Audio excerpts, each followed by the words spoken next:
यहाँ पे आए।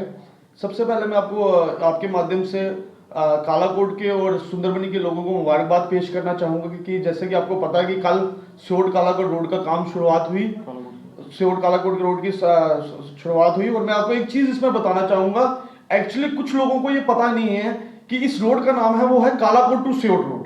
बेसिकली इसको मिसगाइड किया जा रहा है, सियोट टू कालाकोट किया जा रहा है, क्योंकि जब हाल ही में मेरी मदर कालाकोट से डीडीसी मेंबर चुन के आई तो उन्होंने इसकी डीपीआर बनाने के लिए भेजा और 2 बार डीपीआर इसकी कैंसिल हो गई, क्योंकि सियोट से जो कालाकोट रोड थी उस पर ऑलरेडी 14 से 15 करोड़ रुपया खर्चा गया था। फिर हमने टेक्निकली तरीके से हमने अफसरों के साथ बैठे, मैडम बैठी और हमारे जो चेयरमैन है नसीम लियाकत साहब, ठाकुर रमेश्वर सिंह साहब और जो डीडीसी मोगला अपना शमीमा अख्तर, हम सारे बैठे और इसकी डीपीआर क्रिएट की। और आप इसमें आप देखेंगे, अगर आप इसको गहराई तक जाएंगे, कि आज भी इस रोड का नाम सियोट कालाकोट नहीं, कालाकोट टू सियोट रोड है। इसका मैं आपको एक छोटा सा एक प्रूफ अपने फोन पे देना चाहूंगा। हाल ही में इसकी इनॉग्रेशन की तैयारी कालाकोट में हो रही थी, ये नेम प्लेट लगने की तैयारी थी, पर इन्होंने यहां इसको इग्नोर किया और इसकी इनॉग्रेशन सियोट से की।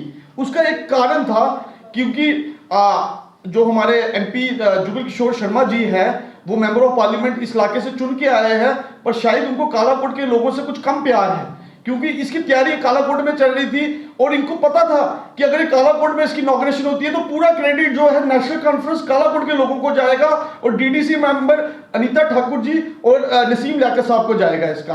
तो इन्होंने ये प्रोग्राम टोटली शिफ्ट करके इन्होंने सियोट में कर दिया। और साथ साथ क्योंकि ये जो रोड थी ये काफी सालों से डिमांड थी, मैं आपको बताना चाहूंगा, इसके बारे में कुछ बताना चाहूंगा। काफी लोगों को और जो हमारे कालाकोट के व्यापारी हैं उनको बहुत दिक्कत आ रही थी इस रोड की। जब हाल ही में जब चुनाव हुआ, आपने देखा डीडीसी का चुनाव हुआ, तो जो डीडीसी मेंबर जीत के आए उनसे सबसे बड़ी रोड देने के लिए बोला। तो जो हमारे 3 डीडीसी मेंबर थे कालाकोट से, हमारे 3 डीडीसी मेंबर जीते, जिसमें अनीता ठाकुर जी थी, शमीमा अख्तर जी थी और ठाकुर रमेश्वर सिंह साहब थे। उन तीनों ने मिलकर नसीम साहब की मदद से उन्होंने एक रोड का प्रोजेक्ट दिया, वो दी थी कालाकोट से सियोट रोड का प्रोजेक्ट दिया था। आज वो रोड तैयार होने जा रही है। इससे कोई फर्क नहीं पड़ता कि इसका क्रेडिट कोई भी पार्टी ले, क्योंकि मेरे वालिद साहब वहां से 2 टाइम विधायक भी रह चुके हैं और काफी डेवलपमेंट का काम उन्होंने कालाकोट कॉन्स्टिट्यूंसी में किया है। मैं आपको ये चीज बताना चाहता हूं कि ये जो रोड बनी थी, ये काउंसिल आपने देखा 14 मेंबर्स का यहाँ पे काउंसिल है, जिसमें हमारे डीडीसी चेयरमैन है जिसके नसीम लियाकत साहब है। टोटल ये जो रोड को जो सियोट में इसकी इनॉग्रेशन की, वो इसलिए की कि कुछ इसका क्रेडिट बीजेपी को जाए।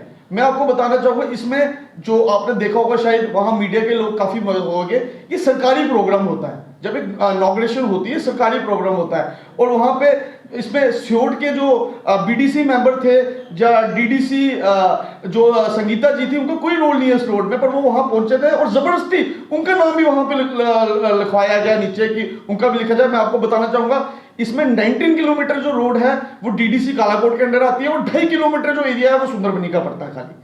तो उस हिसाब से इन्होंने इसको कालाकोट से इस वजह से शिफ्ट किया कि सियोट के जो डीडीसी मेंबर और बीडीसी मेंबर्स का नाम यहाँ पे डाला जाए।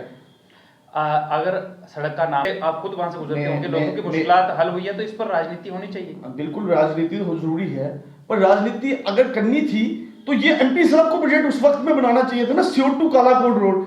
ऑलरेडी ये जो विधायक रह चुके हैं यहाँ पे, जो यहाँ से एमएलए रहे हैं, इन्होंने ऑलरेडी 13 से 14 करोड़ रुपए खर्चा है। वो इन्वेस्टिगेशन करने का मुद्दा मेरा नहीं है, वो डिपार्टमेंट को देखना चाहिए 14 करोड़ रुपए कहाँ खर्चा गया, कहाँ गया।